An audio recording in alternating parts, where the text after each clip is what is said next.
Chocolate বাদাম বাজা, কেউ বাদাম খুঁজতে নাই। এখন তার বয়স ৭৭ বছর হলেও ৬৬ বছর ধরেই চলছে তার জীবন সংগ্রাম।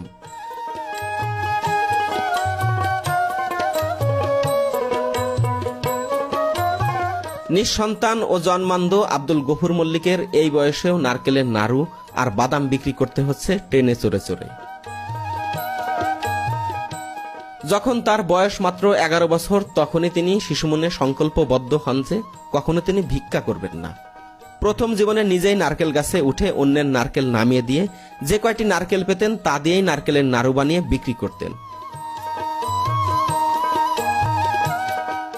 জীবনের একটি পর্যায়ে এসে উপজেলা নির্বাহী কর্মকর্তা সহযোগিতা নিয়ে গেলেও